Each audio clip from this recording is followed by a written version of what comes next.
You are a step closer to the crown, Pontevedra!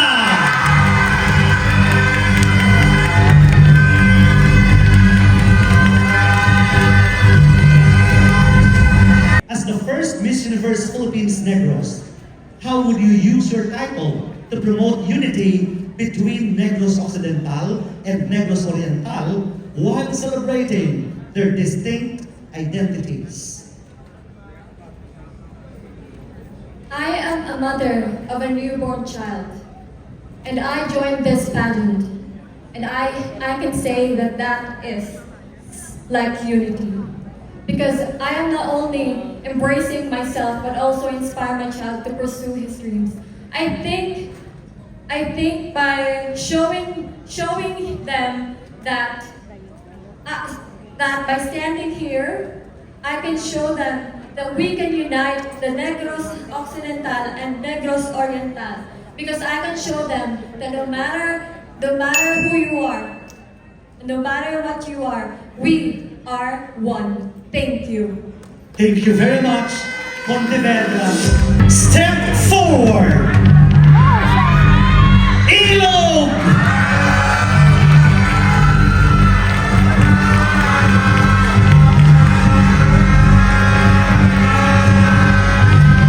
As the first Miss Universe Philippines Negros, how would you use your title to promote unity between Negros Occidental and Negros Oriental while celebrating their distinct identities?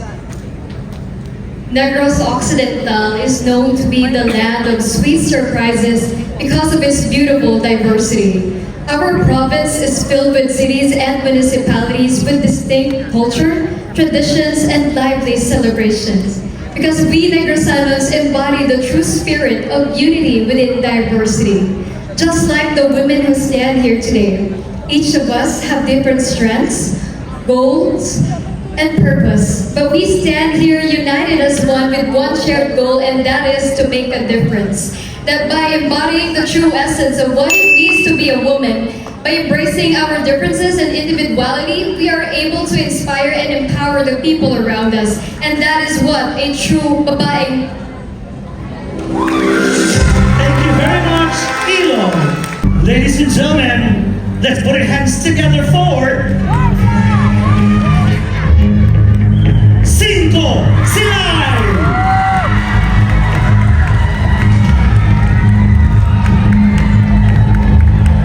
As the first Miss Universe Philippines Negros, how would you use your title to promote unity between Negros Occidental and Negros Oriental while celebrating their distinct identities? I could accomplish this by doing what I know that I do best, and that is through dancing.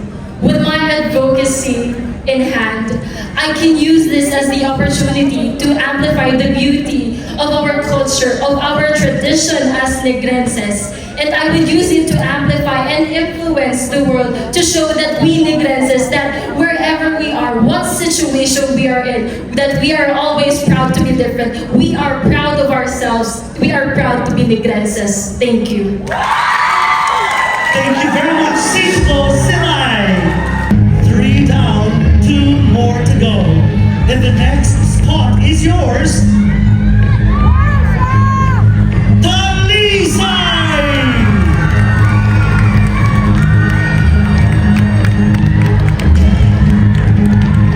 As the first Miss Universe Philippines Negros, how would you use your title to promote unity between Negros Occidental and Negros Oriental while celebrating their distinct identities?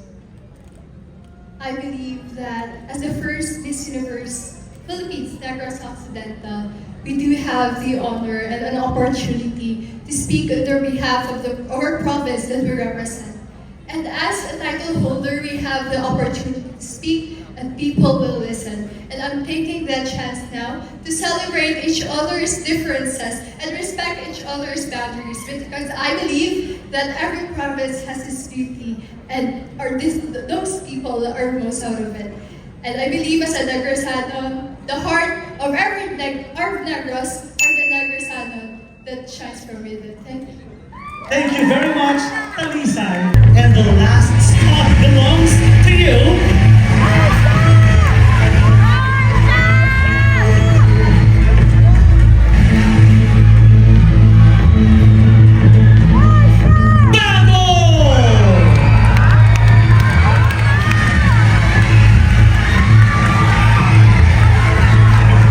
As the first Miss Universe Philippines Negros, how would you use your title to promote unity between Negros Occidental and Negros Oriental while celebrating their distinct identities?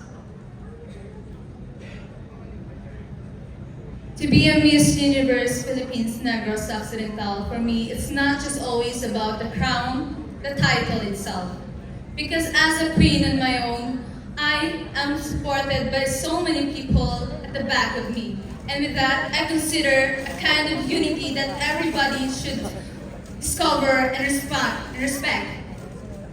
As a queen, I stand here as a woman with vision, to speak for purpose, and to lead the stage with history. I want not only the Bago City and Negros Occidental will be highlighted, and not only the Negrense people will be given a chance to speak, and not only the children of Felipe will be given a brighter future, because I believe all together we will concur and will define a beautiful youth.